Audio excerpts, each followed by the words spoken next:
Oke teman-teman, dan beginilah kondisi pagi hari ini. Stok ayam di kandang 19 Enfarm masih sangat melimpah ya teman-teman. Oke, seperti apa keseruannya pemberian pakan pagi hari ini? Simak terus videonya teman-teman.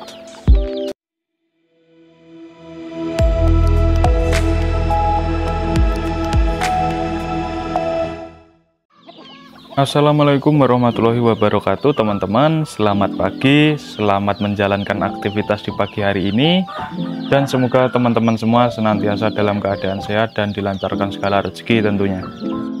Pada kegiatan pagi hari ini yaitu edisinya ngevlog teman-teman di lingkungan kandang 19 Enfarm, dan juga sharing-sharing kepada teman-teman semua bagaimana upaya saya ini sebagai peternak kecil, peternak ayam hobi ya teman-teman, menghadapi harga ayam hobi yang anjlok di pasaran seperti itu. Kemudian bagaimana cara saya mengatur mindset agar peternakan saya ini tetap berputar teman-teman.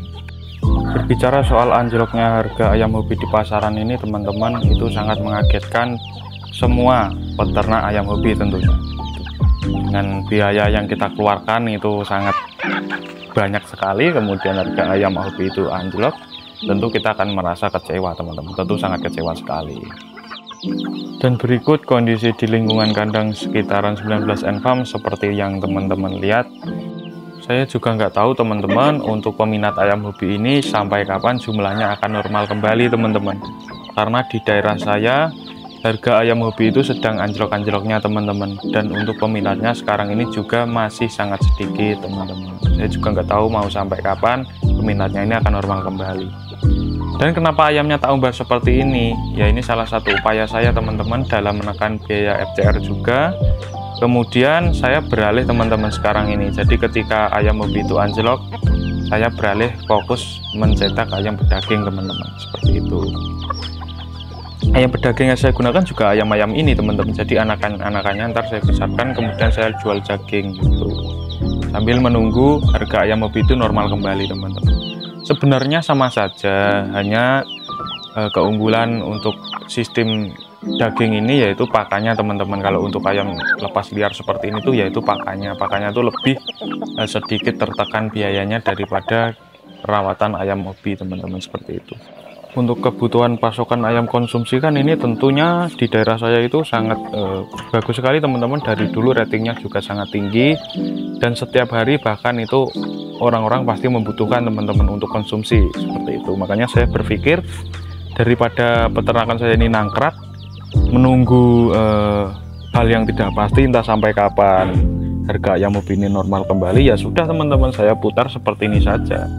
Yang penting ada pemasukan teman-teman kalau peternakan seperti itu, asal tidak meninggalkan segi kuantitas dan juga kualitasnya teman-teman. Jadi kalau untuk ayam hobi ya kita sesuaikan kualitas peminat, kemudian untuk ayam konsumsi ini ya kita sesuaikan dengan peminatnya teman-teman, seperti itu. Kenapa sih mas kok nggak mikir pro kontra dari Anda menjual ayam hobi ini? Tentu orang-orang peminat ayam hobi itu akan menganggap bahwa ayam Anda ini tidak layak untuk pehobi teman-teman. Tidak seperti itu bagi saya, karena saya sudah punya acuan sendiri bahwa saya bisa menyesuaikan kemauan penghobi teman-teman.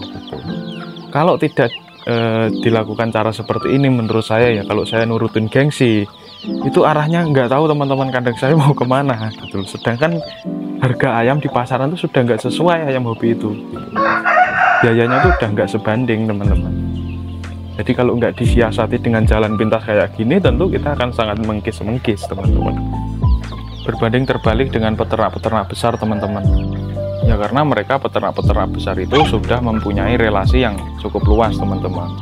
Jadi untuk penjualan di bidang ayam hobi ini mereka tidak perlu terlalu khawatir teman-teman, seperti itu. Berbeda dengan peternak kecil seperti saya ini, ya, harus berjuang dari nol, kemudian relasinya juga masih sangat sedikit teman-teman. Dan ya realitanya di lapangan itu kita membutuhkan biaya hidup teman-teman, entah itu buat beli bumbu dapur atau buat beli apalah kebutuhan rumah kan, seperti itu. Dan saya berharap untuk peternak kecil seperti saya ini khususnya untuk kedepannya itu bisa mendapatkan angin segar teman-teman, yaitu penjualan ayam muda, kemudian untuk harga ayam hobi tersebut itu bisa stabil. Tentu sangat mengharapkan hal tersebut, tapi entah itu kapan, dan semoga bisa terlaksana teman-teman, karena kita ini kan peternak ayam hobi itu kan juga dari modal yang tidak sedikit, kemudian kita mengharapkan keuntungan dari modal tersebut teman-teman, seperti itu. Dan sangat bersyukur sekali dari forum ayam hobi ini juga mengadakan kontes teman-teman yang sangat legal. Ini juga sangat membantu mendorong perekonomian peternak ayam hobi teman-teman dari kampung ke kampung, seperti itu. Forum kontes ayam hobi ini sangat menguntungkan bagi peternak ayam hobi sebenarnya teman-teman. Dan dengan cara saya yang tadinya menjual ayam hobi teman-teman, kemudian sekarang menjadi ayam konsumsi, itu bukan berarti saya sudah nggak hobi ayam teman-teman. Saya tetap hobi ayam, tapi saya juga membutuhkan kebutuhan dapur teman-teman, seperti itu. Makanya mau nggak mau ya saya harus melakukan seperti ini, yaitu menjual ayam konsumsi, seperti itu. Kalau ada teman-teman yang mau order ayam-ayam penghobi, tetap saya kasih teman-teman. Pasti saya seleksi juga. Mana yang layak buat hobi, mana yang layak buat konsumsi, pasti saya seleksi teman-teman. Tapi tidak sebanyak kemarin waktu harga ayam hobi itu stabil teman-teman. Dan seperti inilah kondisi kandang saya teman-teman. Di lahan seperti ini terlihat terbengkalai teman-teman, tapi sebenarnya enggak. Ini hanya saya sementara waktu merubah seperti ini dulu.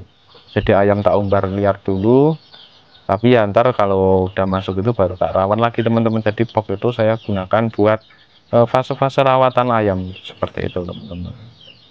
Dengan sistem umbaran ini, sambil kita menunggu harga ayam hobi itu stabil, ini juga dapat membantu kita untuk menekan biaya pakannya teman-teman.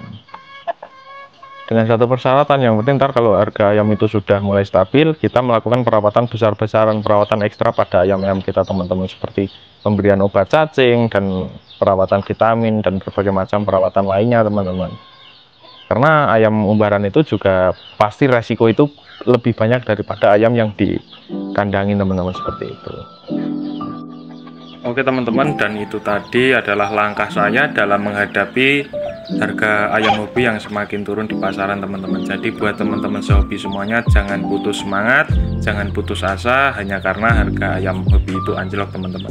Kita masih bisa berputar, yaitu dengan cara apa yang kita mau. Seperti saya contohnya, yaitu menjadikan ayam hobi sebagai alternatif ayam konsumsi teman-teman, seperti itu untuk sementara waktu ini, daripada kita gulung tikar kan, seperti itu.